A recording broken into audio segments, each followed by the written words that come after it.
게 느껴지던 때가 있었습니다.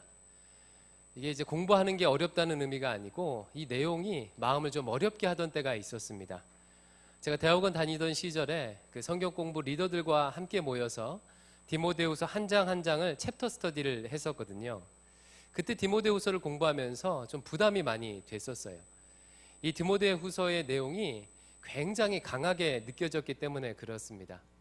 여러분도 지금까지 보시면서 아시다시피 디모데후서는 복음을 위해 고난을 받으라 라는 말을 여러 차례 강조합니다.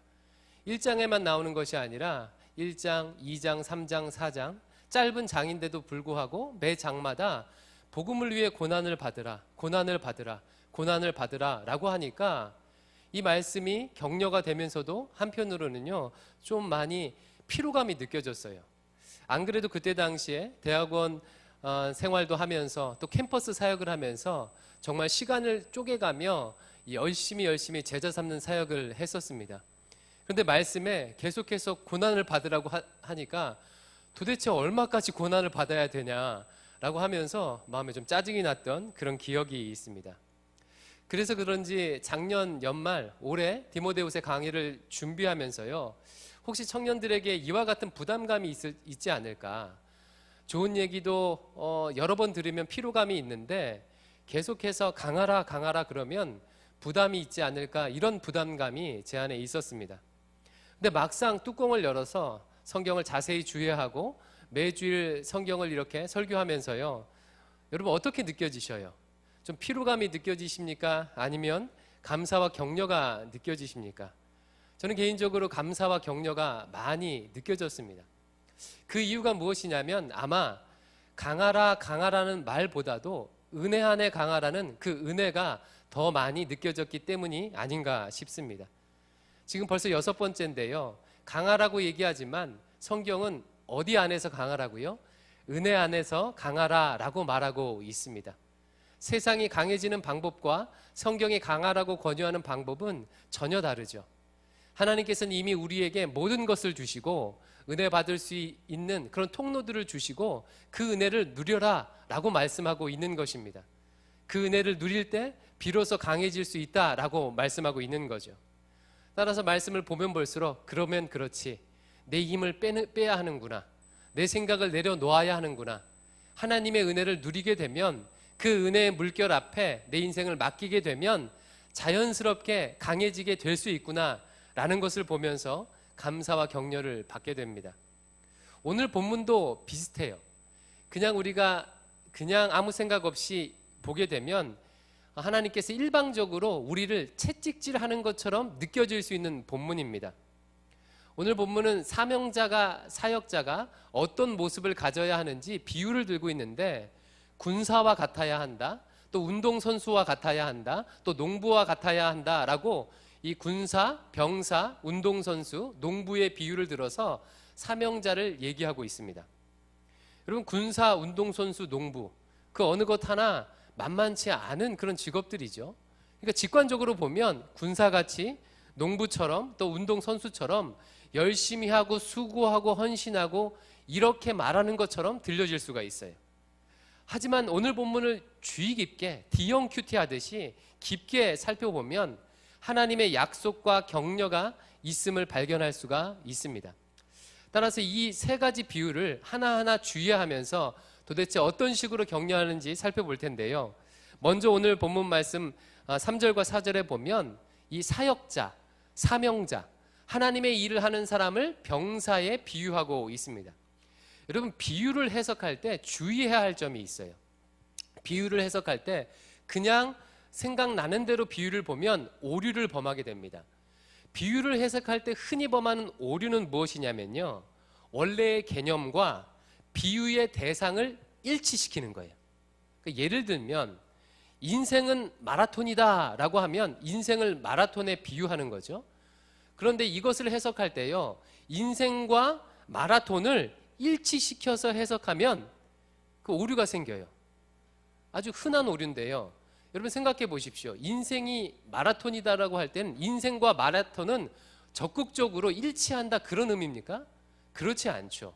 마라톤이 가지고 있는 어떤 모습, 마라톤이 가지고 있는 어떤 특징과 인생의 어떤 부분이 유사하다, 그런 의미예요.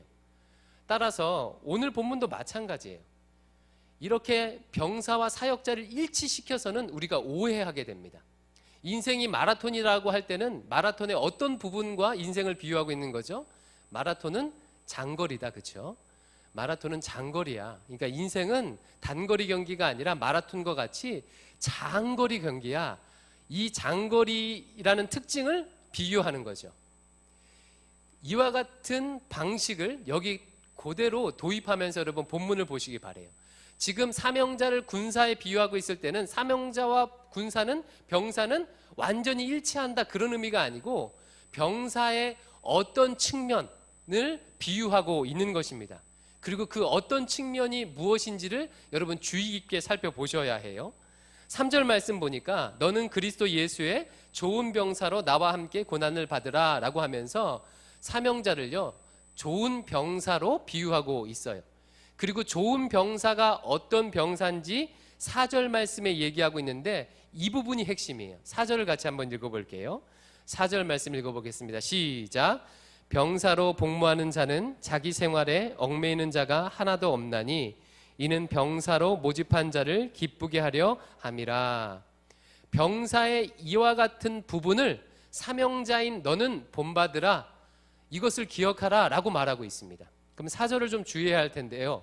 4절 말씀은요 특별히 병사가 행하는 여러 가지 모습 중에서 병사를 모집하는 상황을 비유하고 있습니다. 병사를 모집하는 상황이요. 2000년 전에 로마 시대에는 세 가지 종류의 병사가 있었어요. 한 종류는요 용병입니다. 그러니까 국가가 돈을 주어서 용병을 구입하는 거죠. 또 다른 병사는요 그 직업 군인이에요. 그러니까 항상 그 직업으로서 병사일을 하는 사람이 있었고, 또 세 번째 그 부류가요 가장 일반적인 경우인데 전쟁이 나거나 특별한 상황에서 그 왕이 그 공고를 냅니다. 모집을 해요. 그러면 이제 일반 사람들은 그에 해당하는 사람들은요 병사로 당연히 마땅히 와야 돼요. 우리나라도 좀 비슷하잖아요. 우리나라도 일정 기간이 되면 나라의 군인 복무를 해야 합니다. 그리고 군 복무를 다 마쳤어도 예비군으로 또 몇 년이 있죠. 예비군 다 끝나서도 민방위로 있어요. 그래서 그에 맞게 전쟁이 나거나 비상 상황이 되면 군대를 가야 되거나 예비군으로 가야 되거나 또 지역을 방어해야 되거나 그렇게 차출되게 돼 있는 거예요. 지금 이 말씀, 4절 말씀은요 이 중에서 세 번째예요. 일반적인 경우. 그러니까 평상시에는 자기 직업을 받고 생계를 막 유지하고 있다가 전쟁이 나거나 그래서 왕이 모집을 하게 됩니다. 징집 명령을 내려요. 그러면 그 징집 명령을 따라서 군에 들어가야 되는 그런 상황에 대해서 얘기하고 있습니다. 우리나라는 보통 군대에 징집할 때 뭐라고 비유를 들죠? 뭐라고 표현하냐면 국가가 부르면 달려간다라고 표현해요. 그러니까 국가가 부른다라고 표현하는데 그때 당시에는 그렇지 않았습니다. 그때 당시에는 지금과 같이 민족주의적인 그런 게 강하지 않았어요. 원체 제국이고 여러 민족이 섞여 있었기 때문에 어떤 개념이 강했냐면 군대 들어가는 것을 국가가 부른다라고 하지 아니하고 왕이 부른다 혹은 군주가 부른다라고 했습니다. 따라서 군대에 충성하는 것은, 병사로 나가는 것은 국가에 충성한다는 개념보다도 왕에게 충성한다 혹은 자기를 부르는 군주에 충성한다는 것이 굉장히 강했고, 왕이나 군주에 충성하는 것은요 당시 사람들의 명예와 영예와 같았습니다.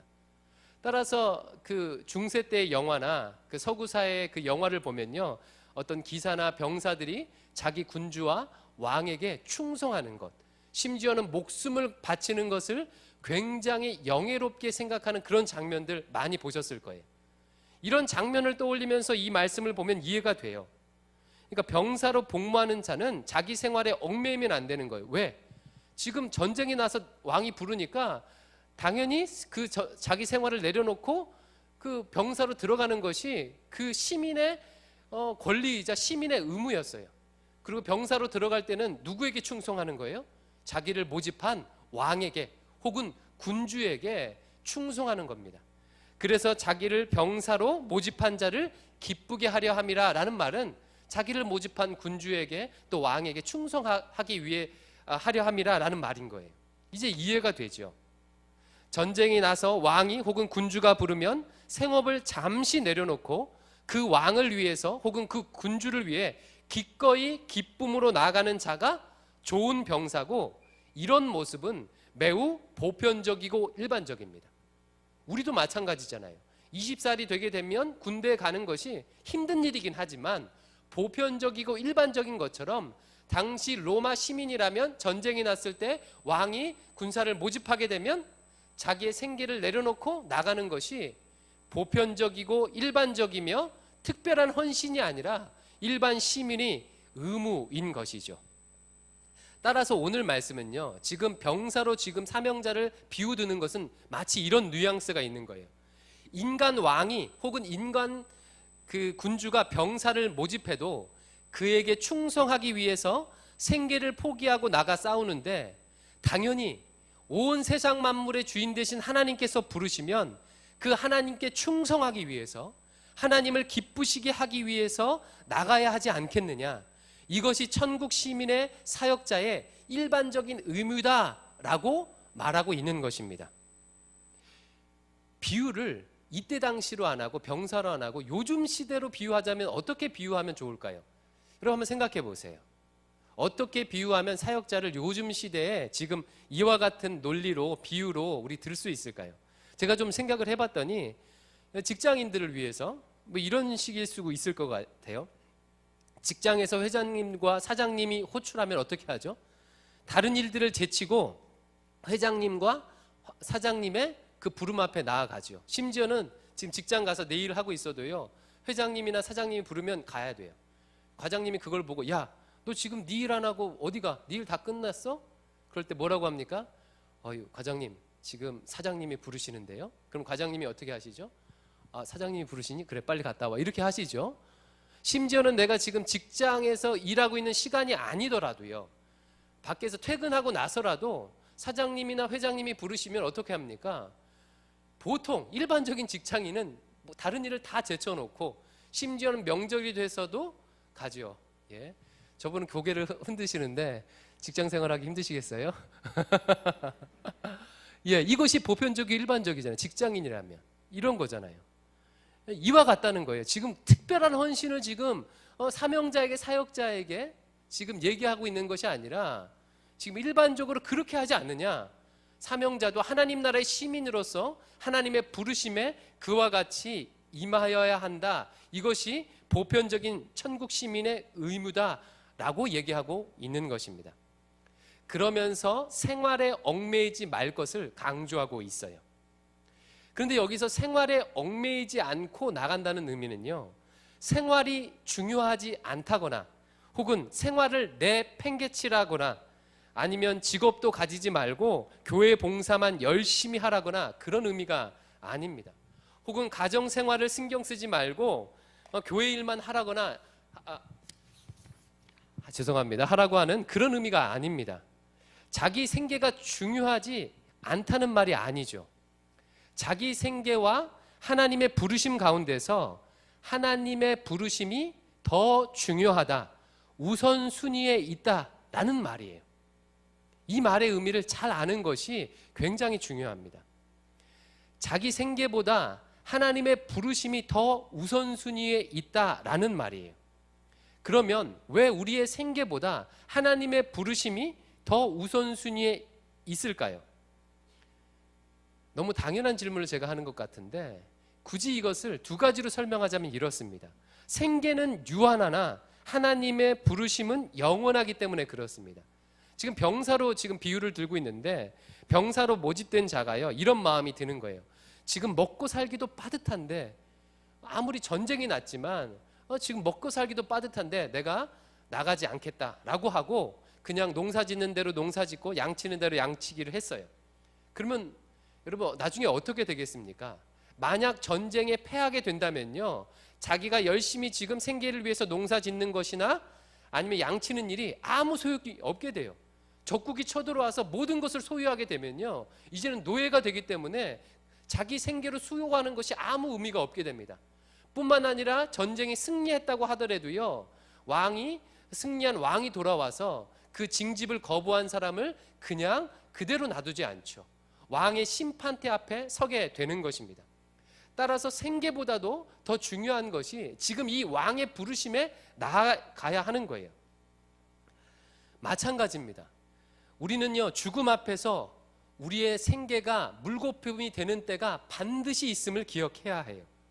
반면에 이 생명을 살리는 일, 하나님의 나라를 완성하는 이 사명, 하나님의 부르심은요, 영원한 가치를 지니게 되는 거죠. 제가 수많은 장례식을 치르면서요, 이거를 여실히 목격합니다. 장례실에 갈 때마다 어떤 사람도요, 어떤 자식도 어떤 부모도 자기의 친척이나 가족의 죽음 앞에서요, 그 사람이 재산을 많이 가지지 못했던 것에 대해서 안타까워하는 사람을 제가 한 명도 못 봤습니다. 뿐만 아니라 돌아가시는 분 중에서 아무리 재산이 많이 있어도 그 재산을 가지고 죽는 사람을요, 아무도 못 봤어요. 이 땅에서 우리가 가지고 있는 생계를 위해서 하는 모든 일들은요, 단지 이곳에서만 우리가 호흡할 때만 유효한 거예요. 금방 사라질 것들입니다. 하나님의 심판대 앞에 설 때 그 의미를 잃어버리는 거죠. 병사가 왕의 심판대 앞에 섰을 때 서는 것처럼 우리가 하나님의 심판대 앞에 설 때가 있고, 그때 우리의 생계와 관련된 일은요, 의미를 잃어버리게 됩니다. 하나님께서는 우리에게, 야, 너 어느 학교 나왔냐? 너 통장에 얼마 있어? 네 지평수가 뭐야? 집에 어떤 차 모니? 내 직업이 뭐지? 이런 거 물으시지 않는다는 거예요. 너무나도 유치한 비유지만요, 우리가 이렇게 유치하게 살고 있는 거죠. 이런 것들은 잠깐의 유통기한만 가지고 있습니다. 우리의 마지막에는요, 하나도 그것이 우리에게 어떤 이로움을, 유익함을 주지를 못해요. 주님께서 우리에게 물으시는 것은요, 단 한 가지죠. 우리에게 주신 사명, 땅끝까지 제자 삼으라는 유언 같은 이 명령을 온전히 감당했는지, 하나님 나라를 이 땅에 이루는 사명을 내가 속한 영역에서 감당했는지, 그 부르심에 임했는지를 물으신다는 거죠.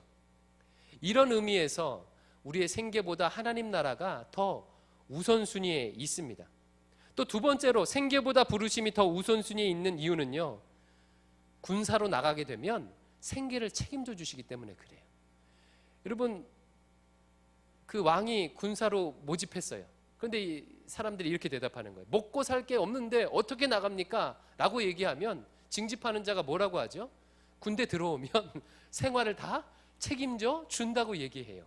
군대 가면 먹여주고 재워줍니다. 왕이 군사를 모집해 놓고서 그 군사를 굶기지 않죠. 책임을 지는 거예요.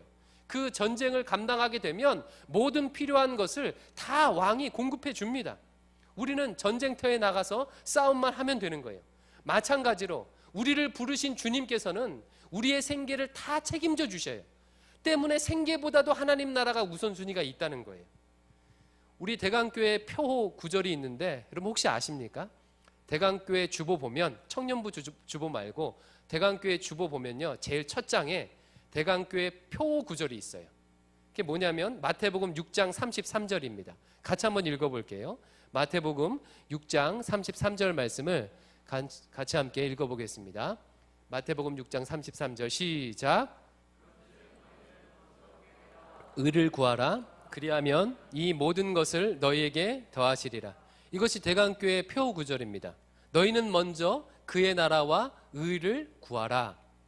이 6장의 앞에 보면요, 너희는 무엇을 먹을까 입을까 마실까 염려하지 말라라고 여러 차례 강조하면서 그 결론적으로 너희는 먼저 그의 나라 의를 구하면 이 모든 것, 먹을 것, 입을 것, 마실 것을 하나님께서 더하여 주시겠다고 약속하면서 마쳐요. 그러면서 내일 일은 내일 염려하라고 그렇게 얘기합니다. 그러니까 하나님의 부르심에 우리가 응하게 되면, 하나님의 부르심 앞에 내 인생을 맡기게 되면 하나님께서 그 생계를 다 어떻게 하신다는 거예요? 책임져 주시겠다는 거예요. 그렇기 때문에 생계보다도 하나님 나라가 더 우선적이라는 것입니다. 따라서 사랑하는 청년 여러분, 이와 같은 자세로 살지 마세요. 생계도 유지하고 사명도 감당하겠다는 그런 자세로 살면 여러 차례 강조했지만 가랭이가 찢어집니다. 반대로요, 사명만을 감당하겠다는 자세로 살아가면 하나님께서 그의 삶을 완전히 책임져 주시고 인도해 주신다는 거예요. 가야 할 직장에 가게 하시고, 만나야 할 사람을 만나게 하시고, 필요한 재정을 얻게 하시고, 필요한 모든 것을 그것도 때에 맞게 적절하게 너무 많이 주셔서 교만하지 않도록, 너무 적어서 낭망하지 않도록 필요에 맞게 적절하게 우리에게 필요한 모든 것들을 공급해 주십니다. 따라서 생계가 이끄는 삶을 살지 않도록 주의하시기 바랍니다. 영적으로 어린아이 시절에는요, 생계가 나를 이끌어요. 그리고 신앙생활할 때도 이렇게 기도하죠. 하나님, 그 직장에 가게 해주세요. 그 학교에 가게 해주세요. 지금 이 돈이 필요한데, 이 재정이 필요한데 채워주세요 라고 하는 방식으로 신앙생활을 합니다. 하지만 영적으로 성숙하게 되면 이와 같은 기도의 제목은요, 조금씩 줄어들어요. 왜냐하면 살아보니까 하나님께서 만나와 메추라기를 공급해 주시고 때에 맞게 그의 인생을 인도해 주시고 만나야 할 사람을 만나게 하시고 내가 발버둥 치지 않아도 하나님께서 하나님 앞에 신실하게 걸어갈 때 그 자리에 가게 하심을 경험하기 때문에 그래요. 따라서 신앙이 성숙할수록 어떻게 기도하게 됩니까? 뭘 바라게 돼요? 하나님의 사명을 감당하기 위해서 기도하게 돼요. 아버지, 저를 사용해 주세요. 아버지 하나님, 이 직장에서 어떻게 하나님 나라의 영광을 위해 살아가야 할까요? 어떻게 친구들 가운데서 주의 복음을 증거할까요? 이 사명을 감당하기 위해서 기도하게 되고, 그러한 신앙인에게 하나님께서 필요한 것들을 넉넉하게 채워주십니다. 따라서 저를 한번 따라해 보겠습니다. 따라서 말해 볼게요. 생계가 이끄는 삶이 아닌 사명이 이끄는 삶을 살자. 자기 생활에 얽매여서 부르심을 무시하지 말고, 부르심을 외면하지 말고, 그 부르심에 자기 자신을 완전히 드리라는 거예요. 그러면 하나님께서 그의 인생을 책임져 주신다는 것입니다. 이것이 첫 번째 비유의 핵심이에요. 첫 번째 비유의 핵심. 두 번째로는요, 운동선수의 비유 들고 있는데 5절 말씀을 한번 읽어볼게요. 5절입니다. 경기하는 자가, 시작. 경기하는 자가 법대로 경기하지 아니하면 승리자의 관을 얻지 못할 것이며. 자, 지금도 이 말씀도 마찬가지죠. 사명자와 운동선수가 전부가 다 일치하는 게 아니라 운동선수의 어떤 부분을 비유하고 있어요. 특별히 어떤 내용입니까? 법대로 경기해야 승리자의 관을 쓴다는 거예요. 너무 이제 쉬운 비유죠. 운동선수가 경기를 하는데 그 규칙대로 법대로 경기해야 시상대에 올라갈 수 있다는 거예요. 얼마 전에, 지금 우리 올림픽 기간인데 얼마 전에 그 쇼트트랙 최민정 선수 500m 대결하는 거 봤죠. 제 아들들이 그걸 보다가 TV 앞에 달려가서 막 욕하고 그러던데 정말 너무 안타깝지 않습니까? 근데 왜 은메달이라도 딸 수 있었는데 왜 실격이 됐습니까? 이게 규칙을 어겼기 때문이래요. 우리 입장에서는 좀 마음이 성이 안 찬데, 그러니까 뒤에 따라오는 선수가요, 너무 무리하게 그 앞선 선수를 앞지르려고 왼쪽 어깨를 무리하게 집어넣게 되면 실격 처리되는 게 올해부터, 이번 경기부터, 이번 년부터, 이번 올림픽부터 법칙이 바뀌었대요. 그런데 이제 무리하게 좀 끼어들었던 모양이에요. 어찌됐든 그 규칙을 어기게 되니까 아무리 먼저 들어왔어도 실격을 하게 됩니다. 그 예전에 이와 같은 일 때문에 우리나라에 유익을 끼쳤던 일이 반대적으로 또 있죠. 2010년도에 그 밴쿠버 올림픽 때 이승훈 선수가 1000m에서 깜짝 금메달을 땄습니다. 그러니까 원래는 2등을 했어요. 2등으로 들어왔는데 그 1등으로 들어온 크라머 선수, 이번에도 나왔던데요. 이 선수가 1등으로 들어왔는데 그 트랙을 잘못 알고요. 그러니까 두 사람이 뛰는데 한 번은 바깥으로, 한 번은 그 안쪽으로 뛰어야 되는데 코치가 잘못 알려줘서 그 트랙을 잘못 돈 거예요.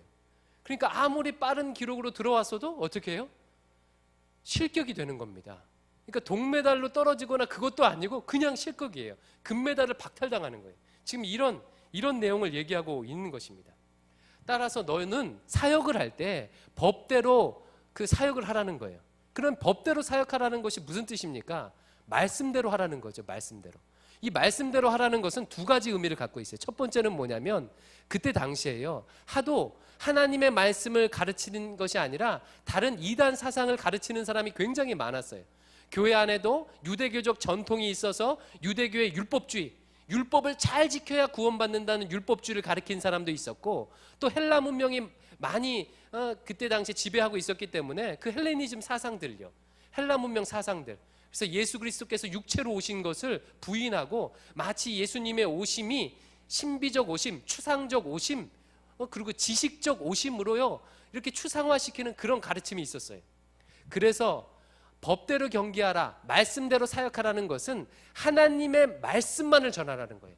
다른 거 전하지 말고, 다른 이상 사상이 발흥하도록 하지 말고 하나님의 말씀을 잘 가르치고 전하라는 그런 의미를 가지고 있습니다.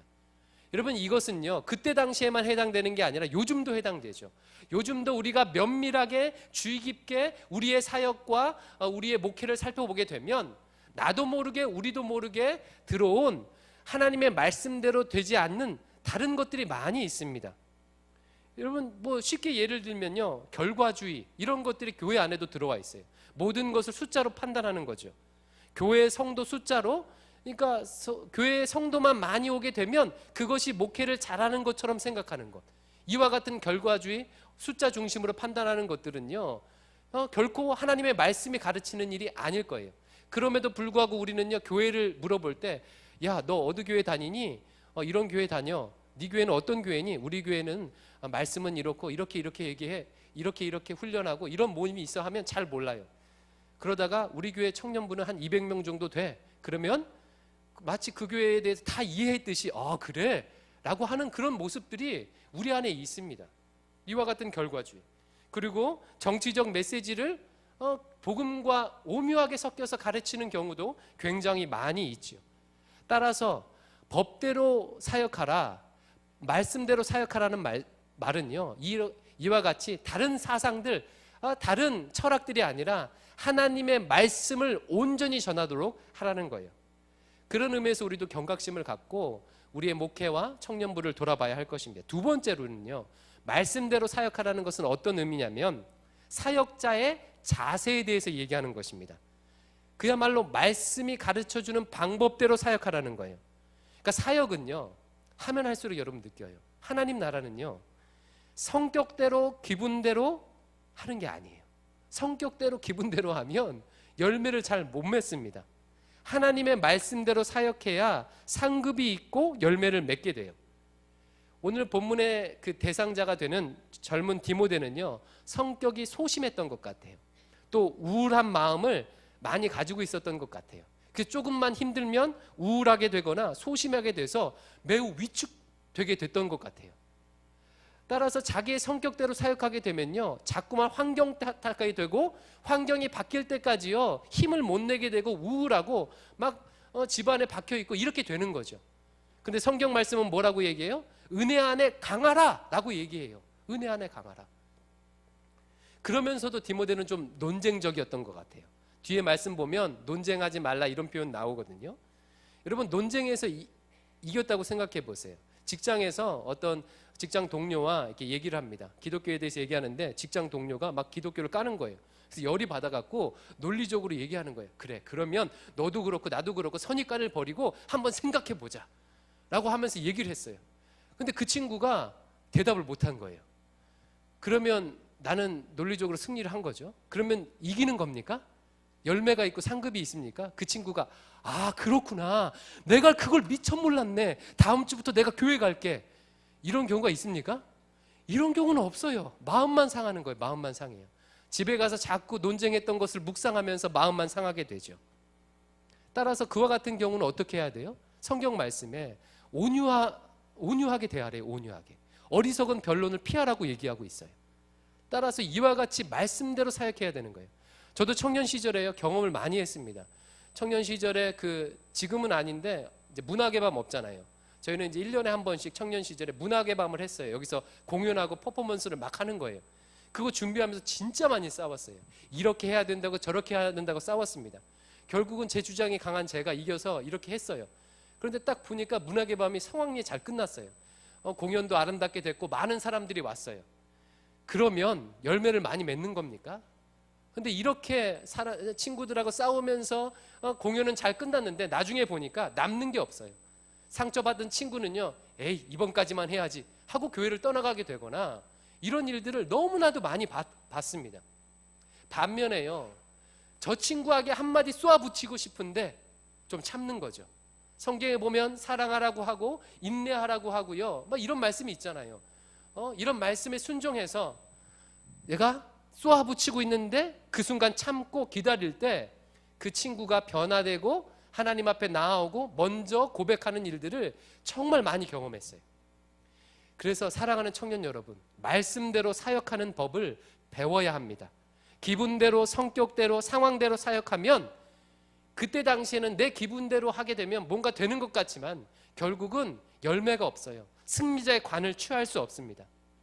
사랑하는 청년 여러분, 사역하다 보면 갈등이 일어날 수 있습니까? 없습니까? 일어날 수 있죠. 그리고 속상할 일이 있습니까? 없습니까? 있습니다. 낙담할 때가 있어요? 없어요? 있어요. 교만할 수 있는 상황이 있어요? 없어요? 있습니다. 그런데 그때마다 어떻게 해요? 하나님의 말씀대로 온유하고 사랑하고 하나님을 의지하고 인내하고 겸손할 때 그때서야 열매를 맺는 거예요. 그래서 사역하면 할수록이요, 사명자의 적은 외부에 있지 않습니다. 결국 환경에 있지 않고 내 자신이 하나님 나라 사역의 가장 큰 적임을 깨닫게 돼요. 우울한 나, 잘 삐지는 나, 속 좁은 나, 욕심 많은 나가 하나님의 말씀에 순종함으로 말씀대로 사역하게 될 때, 그것을 이기고 사랑하며 인내하며 화평하게 될 때 그제서야 아름다운 열매를 맺게 되는 거죠. 이것이 두 번째 비유예요. 세 번째는요, 6절 말씀인데 읽어볼게요. 세 번째 6절입니다. 수고하는 농부가, 시작. 수고하는 농부가 곡식을 먼저 받는 것이 마땅하니라. 특별히 농부 중에서도 소작농의 비유를 들고 있어요. 당시 로마 시대에는요, 90%의 그 땅이요, 그 1%에서 3% 사람이 다 가지고 있었대요. 그러니까 90%의 사람들이 자기 그 땅을 가지지 않고 소작농으로 일했다고 합니다. 소작농으로. 그래서 1년 내내 열심히 주인의 땅을, 군주의 땅을, 영주의 땅을 갈아요. 그리고 나중에 다 한 다음에 그 소출을 결산을 하게 되죠. 지금 이때의 상황인 거예요. 그때 열심히 수고한 농부가 먼저 그 열매를 거두는 것이 당연한 것이 아니냐라고 얘기하고 있습니다. 먼저 열심히 수고한 사람들, 열심히 땀을 흘리는 사람들은요, 그 영주 앞에 갔을 때 영주가 먼저 열매를 그 선택하도록, 거두어 가도록 했대요. 그렇게 되면 어떻게 되죠? 가장 튼실하고 좋은 것들을 많이 가져갈 수 있게 되는 것이죠. 이 말씀은 그러면 무슨 말씀입니까? 내가 복음을 위해서 수고하면 좋은 열매를 반드시 맺게 된다는 거예요. 그 수고가 하나도 땅에 떨어지지 않는다는 거예요. 여러분, 이 땅을 살아가면서 일하면서요, 힘들게 하고 허탈하게 하는 것이 있는데 죽도록 고생했는데 그 결과를 얻지 못할 때요. 이번 올림픽에도 여러분 보잖아요. 열심히 수고하고 4년을 기다려 왔는데 실격을 하게 되거나 아니면 뭐 부상을 당하게 되거나, 그래서 그렇게 되면 정말 그 충격이 굉장히 크잖아요. 보는 우리들도 너무 안타깝잖아요. 아유, 4년 동안 저 선수 저렇게 했는데, 어제 저녁인가 심석희 선수 넘어졌잖아요. 그거 보면서 얼마나 안타깝습니까? 이게 굉장히 허탈한 거예요. 제가 예전에도 얘기한 적이 있는데, 제가 목회를 처음 시작하면서 그 목회자 설문조사를 본 적이 있어요. 그 설문조사 내용이 목회하면서 가장 힘들 때가 언제냐라고 목사님들을 대상으로 설문조사한 건데, 1번이 뭐였냐면요, 열심히 수고하고 노력하고 설교하고 성경을 가르쳤는데 성도들이 바뀌지 않은 것 같이 느껴질 때, 그때 가장 힘들대요. 그러니까 교회가 막 분란이 나거나 싸우거나 아니면은 재정적으로 어렵거나 이런 것들은요, 그 뒤에 문제예요. 그렇죠. 목사님들은 목회한다고 할 때 내가 목회에서 벼락부자가 될 거야, 이런 생각을 가지고 목회를 시작하는 사람은, 처음에 그렇게 하는 사람은 아무도 없어요. 그 고생과 어려움을 감내하고 하는 거죠. 그런데 그렇게 고생했는데 성도들이 변한다고 느껴지지 않을 때, 그때 허탈하고 힘든 겁니다. 제 후배 중에 한 그 친구가 자매였는데요, 그 대그룹에 영화 그 투자 파트, 문화 투자 파트에서 일했어요. 이 친구가 진짜 일을 잘하거든요. 같이 캠퍼스에서도 이렇게 사역을 하다 보면 진짜 잘했는데 회사에서도 열심히 해서 인정을 받았어요. 그래서 정말 자기 말대로 죽도록 노력해서 그 영화 투자, 그 회사가 투자한 영화가 대박 나도록 몇 건을 했대요. 대표적으로 올드보이 뭐 이런 영화, 굉장히 오래됐죠. 그랬는데 회사에 막대한 이익을 안겼어요. 근데 자기한테 인센티브가 없었다는 거예요. 그러니까 너무 막 그것이 절망적이고 너무 화가 나갔고요. 결국에는 이 친구가 다른 회사로 옮겼습니다. 여러분, 그렇잖아요. 수고했는데 수고한 열매를 맺지 못할 때 얼마나 허탈하고 힘듭니까? 근데 지금 오늘 말씀은 어떤 말씀이냐면, 너희들이 수고하고 노력하면 반드시 좋은 열매를 먼저 받게 된다고 그 열매에 대한 약속을 하고 있는 거예요. 하나님 나라의 특징은 정의로운 나라입니다.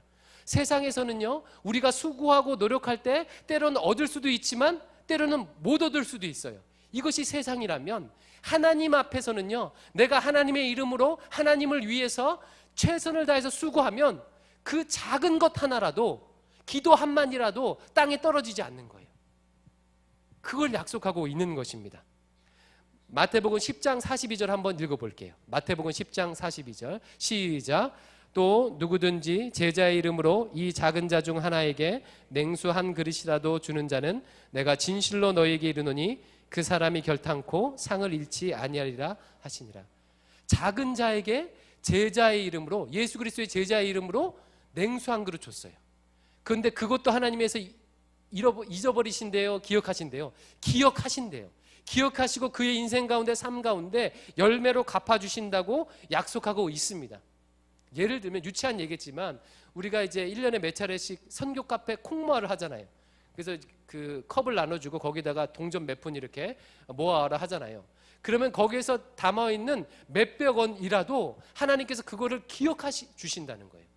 내가 친구를 위해서 아침에 일어나서 내 순원을 위해서 잠깐 기도했던 그 한마디 기도도 하나님께서 그 수고도 기억해 주신다는 거예요.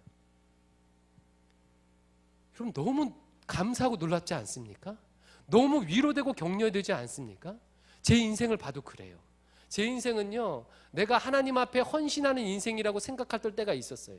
그러니까 내가 하나님을 위해서 내 시간도 내고 내 젊음도 희생하고 그랬다고 생각을 했는데 돌아보니까 그 모든 수고를 하나님께 다 갚아주셨어요. 그래서 어떤 느낌이 드냐면 지금은요, 내가 하나님 앞에 헌신한 게 아니라 하나님께서 나에게 헌신하셨구나, 이런 생각이 들어요. 너무나도 하나님께서 하나님 앞에 드렸던 시간들을 그냥 뭐 1대1로 갚아주시는 것이 아니라 너무나도 풍성하게 갚아주셨어요. 그 대학원 시절에 일반 대학원 다니면서 그 캠퍼스 사역한다고 그렇게 막 돌아다닐 때 스트레스도 많이 받고 막 어떻게 합니까? 그 다음 단계는 뭡니까? 너무 힘들어요. 언제까지 이 수고를 감당해야 됩니까? 지금 결혼을 해야 되는데 돈이 없습니다. 뭐 이렇게 그 힘들고 어려울 때였거든요. 근데 지금 돌아보면요, 그 대학원 시절에 저는요 평생의 은사를 만났어요. 그 은사도 한 명도 아니고 2명이에요. 그 은사님이 얼마 전에 작년에는요, 이 청년부 예배 시간에 대학교 때 그 교수님이 예배 시간에 몰래 왔어요. 그리고 끝나고 봤더니 그분이 막 서 계신 거야. 여러분 한번 생각해 보세요. 대학교 교수님이 여러분 그 직장에 찾아오고 그런 일이 있겠어요? 근데 그만큼 저를 사랑해 주시고 아껴 주신 은사님이 이렇게 20년이 흘렀는데도 찾아오시는 분을 거기서 만났고, 그리고 거기서 제 아내를 만났어요. 그리고 평생의 동역자를 만났어요. 그러니까 하나님께서 제가 하나님 앞에 드렸던 그 시간 하나하나를요 다 남김없이 갚아주시고 풍성하게 넉넉하게 갚아주셔요. 여러분 이것을 기억하시기 바라요. 주님 앞에 드리는 시간, 주님 앞에 드리는 것은요, 하나님께서 냉수 한 그릇이라도 갚아주시고 수고하는 농부에게 가장 먼저 좋은 것을 취하게 된다는 사실을 기억하십시오. 따라서 이제 어떻게 살아야 할지 우리가 분명히 나와죠. 주님께 내 인생과 내 삶을 드리시기 바랍니다. 주님의 부르심 앞에 드리시기 바라요. 지금 이 얘기는 여러분 교회에서 순장하세요 이런 얘기가 아니에요. 교회에 충성하세요 이런 얘기가 아니라 하나님 나라에, 하나님의 부르심에 내 인생을 드리라는 얘기예요. 각자마다 하나님께서 그때마다 부르심이 있습니다. 주의 제자를 삼기 위해서, 하나님 나라를 위해서 그 직장에서, 학교에서, 혹은 교회에서, 지역에서, 가정에서 하나님의 부르심이 있어요. 그것에 내 인생을 드리고 수고하고 헌신할 때 하나님께서 아름다운 때에 맞는 열매를 주시고 필요한 것을 넉넉하게 공급해 주시고 채워주십니다. 그리고 이 사명을 내 방식대로 하는 것이 아니라 하나님의 방법대로, 말씀대로 해 나가시면요, 여러분 강하게 사역하실 수 있습니다. 이제 새해 첫날이 됐네요. 주째 날인가요? 어제가 구정이었고 올해 새해 둘째 날, 올 한 해 이와 같은 방식으로 하나님 앞에 헌신함으로 은혜를 누리시는 여러분 되시기를 주의 이름으로 축원드립니다. 기도하겠습니다. 아버지 하나님, 오늘 말씀을 통해서 어떠한 모습으로 이 땅에서 살아야 하는지 다시금 격려하여 주시니 감사합니다. 부족한 종들이 행하는 일거수일투족을 기억하시고 삶에서 갚아주시며 우리의 수고를 통해서 하나님의 역사를 이루시겠다고 약속하여 주시니 감사합니다. 그 하나님의 부르심에 쫓아 살기로 다시 한번 결단하오니 이 결단 가운데 기름 부어 주시옵소서. 예수님 이름으로 기도드립니다. 아멘.